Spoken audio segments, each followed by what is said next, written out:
આકાશવાણીના ભુજ કેન્દ્ર પરથી પ્રસ્તુત થાય છે. અવનવી અને ચટપટી વાનગીઓનો રસથાળ સુરભીની સોડમ.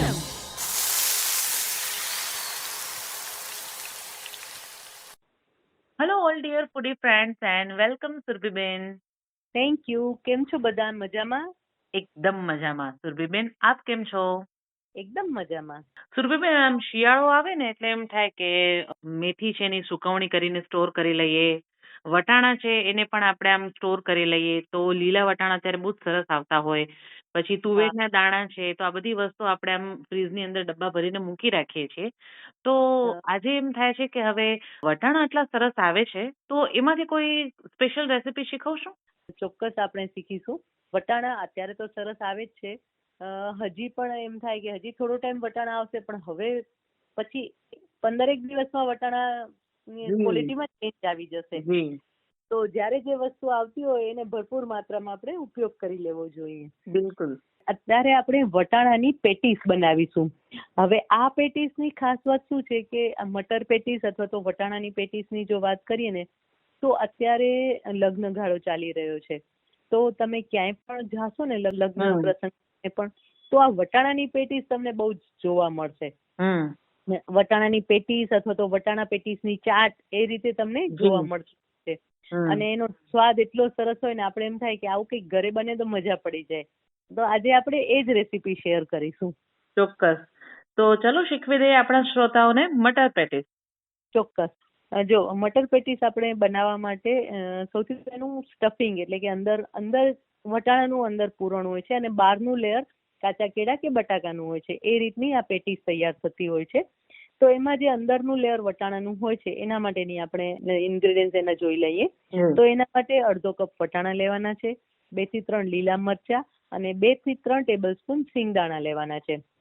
કાચી સિંગ લેવાની છે. સાથે મસાલામાં આપણે જીરું લઈશું, 1/4 ટીસ્પૂન જીરું લઈશું, 1 ટીસ્પૂન ગરમ મસાલો, 2 ટેબલસ્પૂન સૂકું કોપરું લેવાનું છે, એટલે કે કિલોની કોપરું જે આપણે કહેતા હોય ને કોપરાનું છીણ એ લેવાનું છે, 1 ટીસ્પૂન દ્રાક્ષ, 1 ટીસ્પૂન કાજુના ટુકડા, 1 ટીસ્પૂન ખાંડ લઈશું, 1/4 કપ કોથમીર ઉમેરવાની છે, સાથે ચપટી મરી પાવડર અને 1/2 ટીસ્પૂન ચાટ મસાલો લઈશું અને 1 ટીસ્પૂન લીંબુનો રસ લેવાનો છે. આ રીતે આપણે વટાણાનો જે મસાલો કે વટાણાનું જે અંદરનું સ્ટફિંગ તૈયાર કરવાનું છે એના ઇન્ગ્રેડિયન્ટ્સ લેવાના છે. હવે બહારનું જે પડ બનાવવાનું છે, પેટીસનું જે બહારનું પડ હોય ને એના માટે મેં અત્યારે 2 નંગ કાચા કેળા લીધેલા છે અને એની સાથે 1/4 કપ પૌવા લેવાના છે.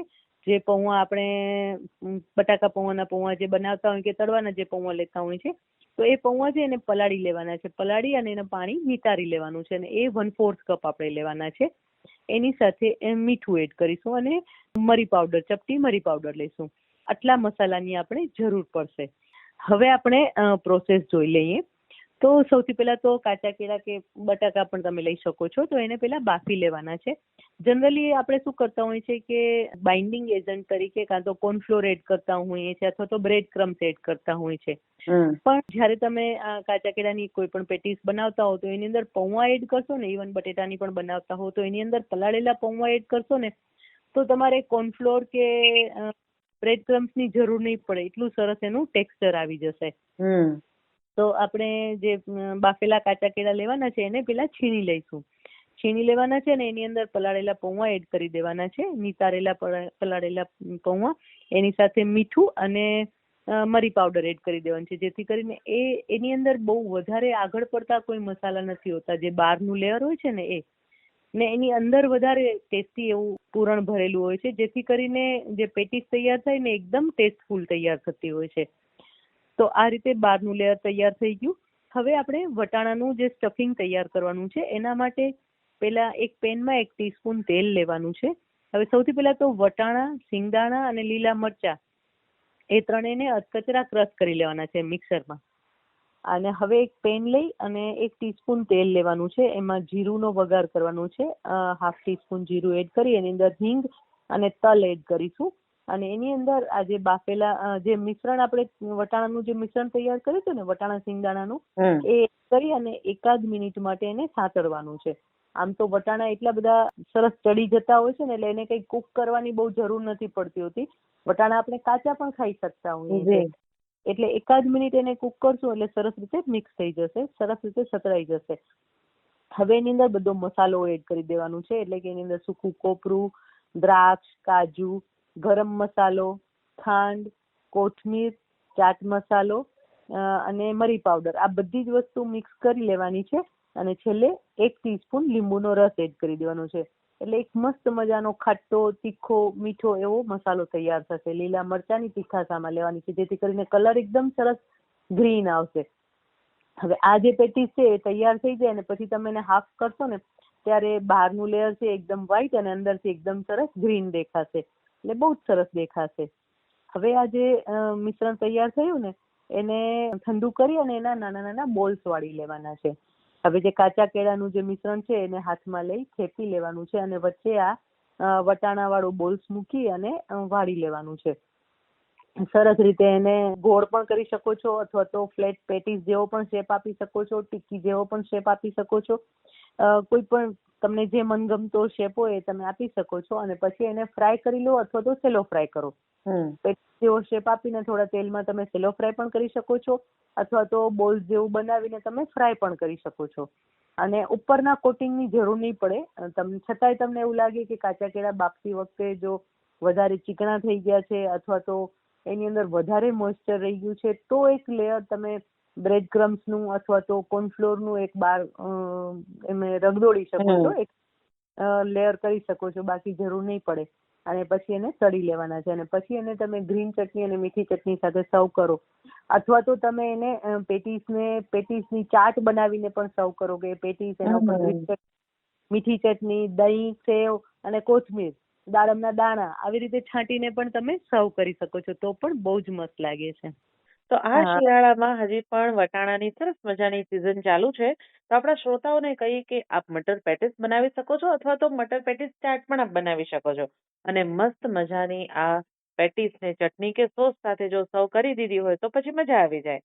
બહુ જ મજા આવી જશે. જી. તો સુરભીબેન, આજે આપ અહીં કાર્યક્રમમાં આવ્યા અને શ્રોતાઓને મટર પેટીસની સરસ મજાની રેસીપી આપે શીખવી છે, એ માટે આપનો ખૂબ ખૂબ આભાર. વેલકમ.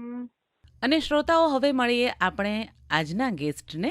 આજના આપણા ગેસ્ટ છે પ્રજ્ઞાબેન દાવડા. પ્રજ્ઞાબેન, સુરભીની સોડમ કાર્યક્રમમાં આપનું સ્વાગત છે.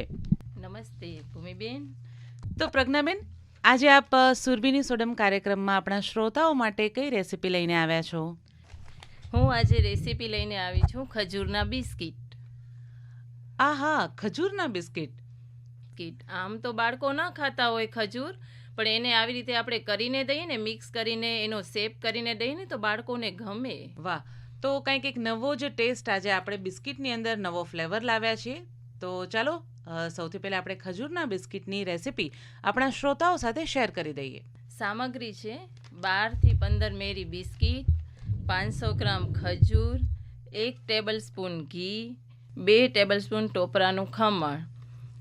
સૌપ્રથમ તો આપણે ખજૂર લઈ અને એમાંથી જે ઠળિયા હોય એ કાઢી નાખવાના અને એને ઝીણા ઝીણા સુધારી નાખવાના. એને સાઈડમાં રાખીને ઘી ગરમ મૂકી 1 ચમચી ઘી લેવાનું, એને ગેસ પર ગરમ મૂકવું. ઘી થોડું ગરમ થાય એટલે ખજૂરના એમ કે કટકા નાખી દેવા. ખજૂરના કટકા નાખીને એને એમ કે સાંતળી નાખવાના, થોડો થોડો હલાવ્યા રાખવાનું. એ એકદમ થોડાક ઓલા સ્મૂથ થઈ જાય એટલે એમાં કટકા કરેલા મેરી બિસ્કિટના ટુકડા નાખી દેવાના અંદર. એ નાખી દીધા પછી એને પણ થોડીક વાર હલાવી દેવાનું. જ્યારે આ બે મિશ્રણ એકસાથે મિક્સ થઈ જાય એટલે ગેસ બંધ કરી દેવાનો. ગેસ બંધ કર્યા પછી આ જે મિશ્રણ છે ને એને એમ કે એક થાળીમાં કાઢી નાખવાના. પછી આપણે કેમ લોટ બાંધીએ એવી રીતે એના 3 સરખા ભાગ કરી અને એના એમ કે રોલ વાળી નાખવાના મોટા મોટા. એ રોલ વાળ્યા પછી જે આપણો જે ટોપરાનું ખમણ હોય ને એ એના ઉપર એમ કે ભભરાવી નાખવાનું. એ ટોપરાનું ખમણ ભભરાવી અને પછી આ જે રોલ છે ને એને આપણને છે ને 1 કલાક માટે એમ કે ફ્રીઝરમાં રાખી દેવાના. એ થોડા ઠંડા પડે એટલે આપણે એને એમ કે બારે કાઢી નાખવાના. બારે કાઢી નાખ્યા પછી આપણને છે ને ચાકુથી એના એમ કે ગોલ ગોલ પીસ કરવાના એમ. તો એ છે ને એ છોકરાઓ ખાઈને એનું એટલું મસ્ત લાગે ને, આપણે કાઢીએ ને એટલે આખું એમ અલગ એમ એને કેક જેવો દેખાય. એટલે છોકરાઓ છે ને એ બાને ખજૂર એમ કે હોંશે હોંશે ખાય એમ. એ બાને ખજૂર પણ છોકરાઓના પેટમાં જાય. જી, એટલે આમ જોવા જાઓ તો ખજૂરના બિસ્કિટ એ એક રીતે આપણે બાળકોને બિસ્કિટ તો છે જ, પણ એનામાં એક હેલ્ધી આપણે વર્ઝન કર્યું છે કે એ રીતે બાળકો ખાઈ શકે. હા. જી, તો સરસ મજાના ખજૂરના બિસ્કિટ આજે આપણને પ્રજ્ઞાબેને શીખવ્યા છે. અને પ્રજ્ઞાબેન, બીજી કઈ આપ રેસીપી શેર કરશો? હું બીજી વાનગી લઈ આવી છું, ચોકો ડ્રાયફ્રૂટ ક્રંચ. એટલે એ પણ બાળકોને જ પસંદ આવે એવી બંને રેસીપી આજે તમે સિલેક્ટ કરી છે, રાઈટ? હા, ચોકલેટનું નામ લઈને પહેલાં તો બાળકોને તો નામ લઈએ એટલે તરત એ લોકોને મીઠાઈ ખાવાનું મન થાય એમ, એટલે આજે આપણે ચોકલેટનું લઈને આવ્યા છીએ. વાહ, તો ચાલો એ માટેના ઇન્ગ્રીડિયન્ટ્સ શું શું જોશે જણાવી દઈએ.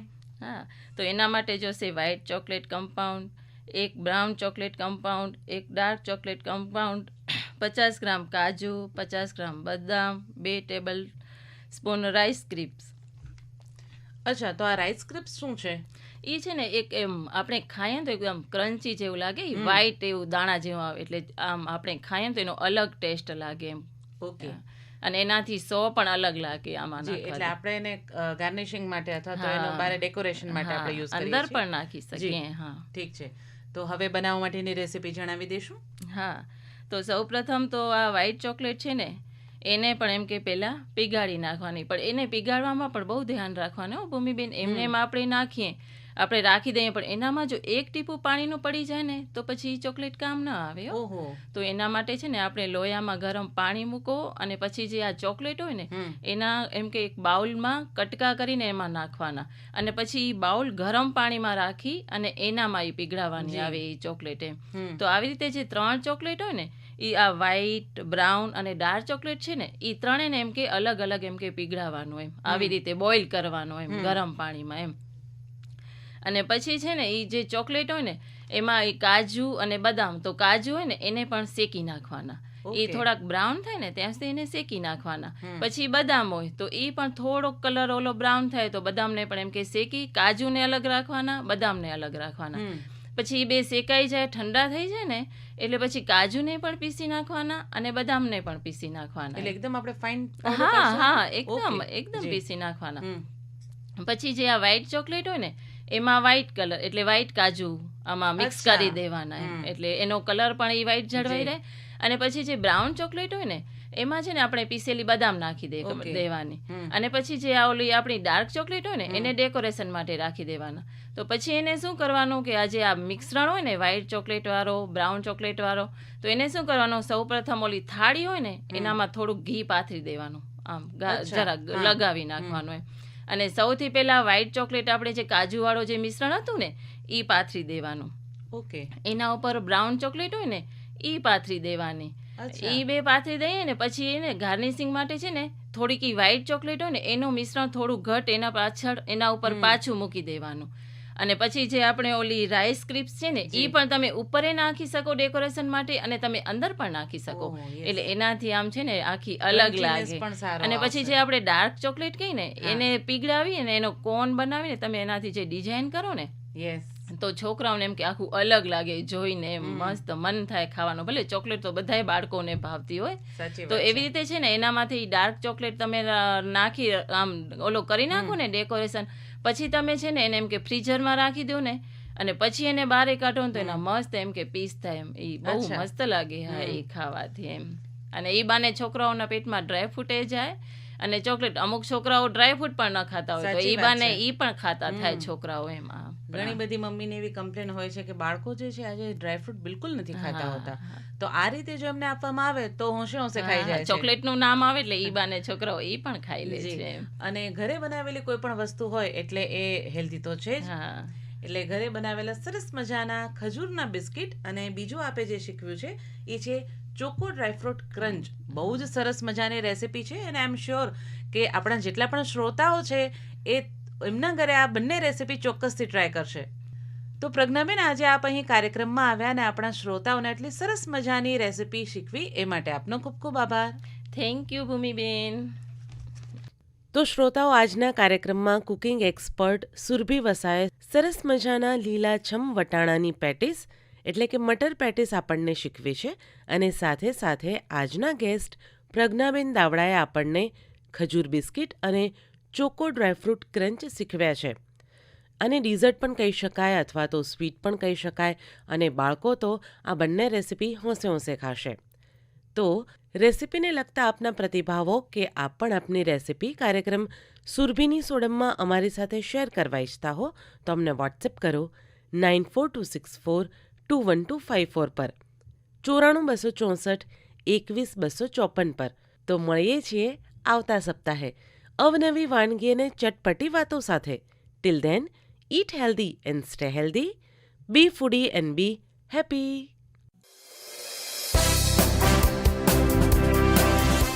હમણાં જ આપ સાંભળી રહ્યા હતા કાર્યક્રમ સુરભીની સોડમ.